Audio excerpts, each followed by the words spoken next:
PT Bank Syariah Indonesia (TBK) atau BSI telah menggelar diskusi ekonomi syariah antar para pelaku industri keuangan syariah dalam BSI Global Islamic Finance Summit atau GIFS 2023 pada 15 hingga 16 Februari yang lalu. Selain mempromosikan instrumen keuangan syariah, GIFS juga banyak membahas industri keuangan syariah di tengah ancaman global. Khusus BSI sebagai bank syariah terbesar di Indonesia tentunya terus beradaptasi untuk bisa menjawab tantangan dari perkembangan ekonomi syariah dunia saat ini. Dan untuk mengetahui lebih jauh kemeriahan acara BSI Global Islamic Finance Summit 2023, berikut kita simak liputan jurnalis CNBC Indonesia Mira Rahmalia sebagai berikut.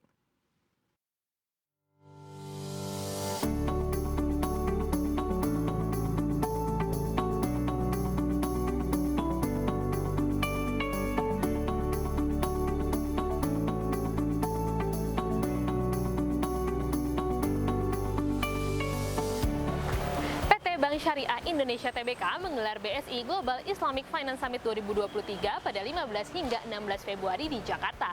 Ajang diskusi ekonomi syariah internasional terbesar di Indonesia ini melibatkan berbagai pelaku industri keuangan syariah, mulai dari praktisi pendidikan, praktisi keuangan syariah, pelaku usaha, hingga otoritas terkait lainnya. Lalu seperti apa poin-poin pembahasan dan apa yang menjadi tujuan penyelenggaraan acara? Simak dalam liputan berikut ini.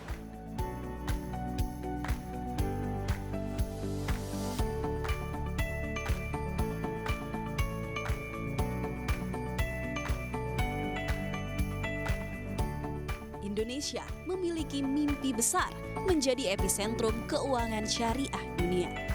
Dimotori oleh Bank Syariah Indonesia, laju pertumbuhan keuangan syariah pun saat ini menjadi lebih cepat. Meski demikian, masih banyak tantangan sekaligus peluang bagi pengembangan industri keuangan syariah di Indonesia. Perhelatan BSI Global Islamic Finance Summit 2023 merupakan bukti nyata atas komitmen berkelanjutan BSI terhadap pertumbuhan, stabilitas, dan keberlanjutan industri keuangan syariah dengan tema Keuangan Syariah untuk Pengembangan Sektor Real. Development of real sectors is the most important mandate for Islamic financial institution. As Indonesia is embarking on exciting journey to become a developed nation by 2045, the role of banking sectors is becoming more crucial. Bank Syariah Indonesia is keen to support this national agenda, especially in facilitating business to grow and thrive. Supporting the real sectors is its DNA of Islamic finance. Di hari pertama penyelenggaraan, turut hadir Wakil Menteri BUMN II, Kartika Wirjoatmojo. Dalam keynote speech-nya, ia memaparkan acara ini adalah wujud dukungan BSI dalam mengembangkan sektor real, khususnya dalam menyediakan solusi pembiayaan berbasis syariah yang bisa sejajar dengan perbankan konvensional, sehingga perbankan syariah mendapat peluang pertumbuhan baru.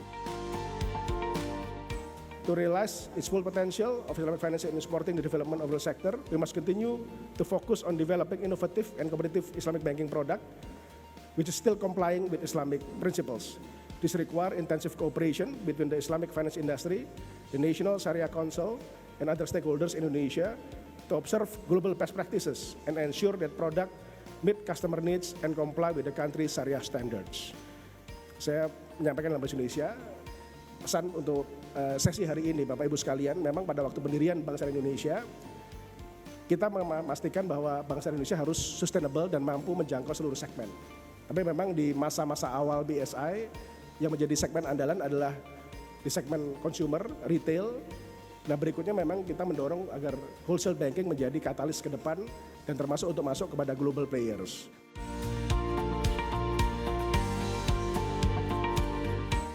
Sedangkan hari kedua penyelenggaraan mengusung tema BSI Wealth Insight Creating Values in Times of Uncertainty, menghadirkan ekonom senior yang juga Komisaris Utama Bank Mandiri, Khotib Basri, dan pengusaha kawakan Khairul Tanjung. Dalam keynote-nya, Khotib memaparkan situasi ekonomi global dan dampaknya pada Indonesia dan dunia perbankan tanah air. Ia memaparkan ada dua hal yang mendominasi perekonomian dunia saat ini, yakni tensi geopolitik dan tekanan inflasi. Dari kedua faktor ini, tensi geopolitik antara Rusia dan Ukraina yang belum bisa diprediksi waktu akhir dan hasilnya menjadi sangat krusial dalam perekonomian global. Saya pernah menulis sebuah paper mengenai global financial crisis. Saya mengatakan bahwa dua alasan Indonesia survive dari global negative spillover itu dua hal. Yang pertama adalah good policy response, yang kedua adalah good luck. Ya. Dan kita memang diuntungkan karena, tetapi the other side of the coin adalah Bapak dan Ibu, ketika nanti ekonomi global itu recover, maka pemulihan ekonomi di Indonesia akan berlangsung relatif lebih panjang dibandingkan dengan negara lain.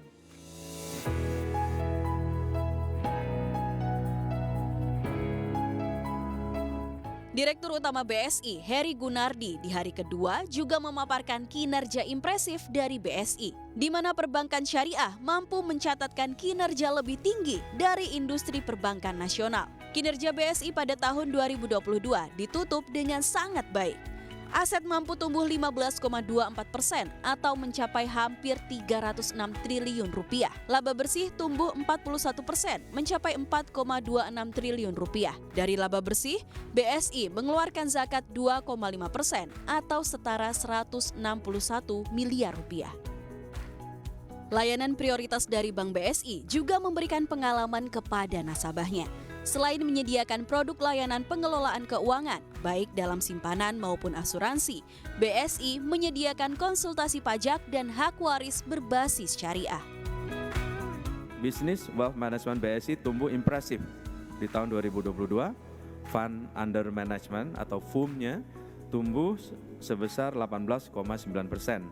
Menjadi sekitar sekarang FUM yang dilayani ataupun di-manage adalah hampir 61 triliun dengan total nasabah prioritas sebanyak 54.300 orang atau tumbuh sekitar 25,8%.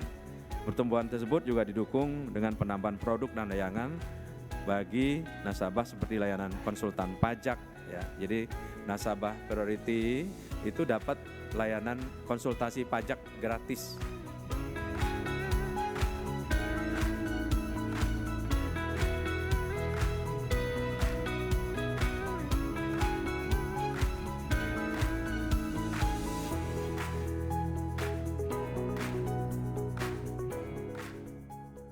Merespon penyelenggaraan acara GIFS 2023, Chairman Citicorp Khairul Tanjung mengatakan sebagai negara dengan mayoritas penduduk muslim tentu harus memiliki bank syariah yang kuat. Hadirnya BSI menurutnya dapat menjadi katalisator untuk mendukung tumbuh kembang institusi finansial syariah lainnya di Indonesia. Ia juga menyampaikan komitmen kerjasama seluruh ekosistem Citicorp dengan BSI.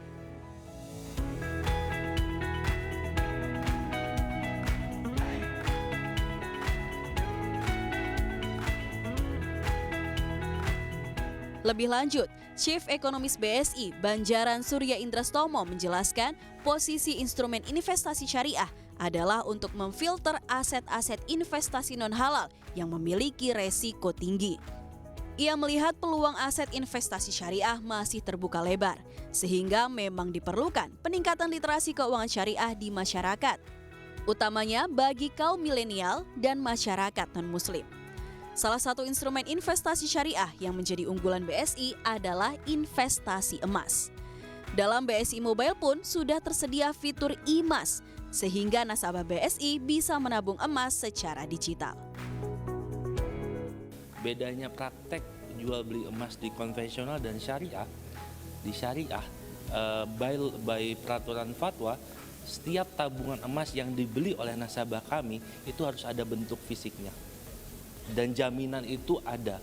Dan Dewan Pengawas Syariah kami tiap minggu pingin lihat bentuk fisiknya, dicek.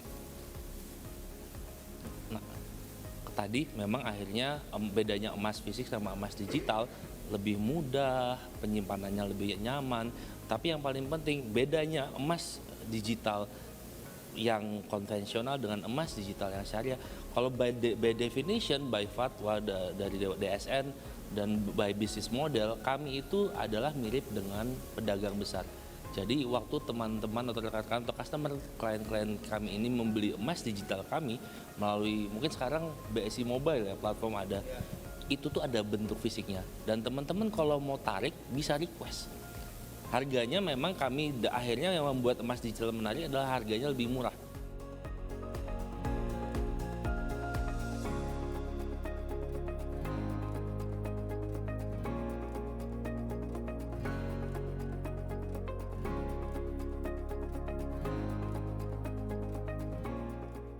Tak hanya mengulas secara mendalam terkait prospek ekonomi secara global dan juga bisnis perbankan syariah di tanah air, BSI Global Islamic Finance Summit 2023 juga memberikan gambaran yang komprehensif terkait peluang investasi di pasar keuangan syariah, termasuk diantaranya edukasi terkait apa saja keuntungan jika masyarakat memilih perbankan syariah.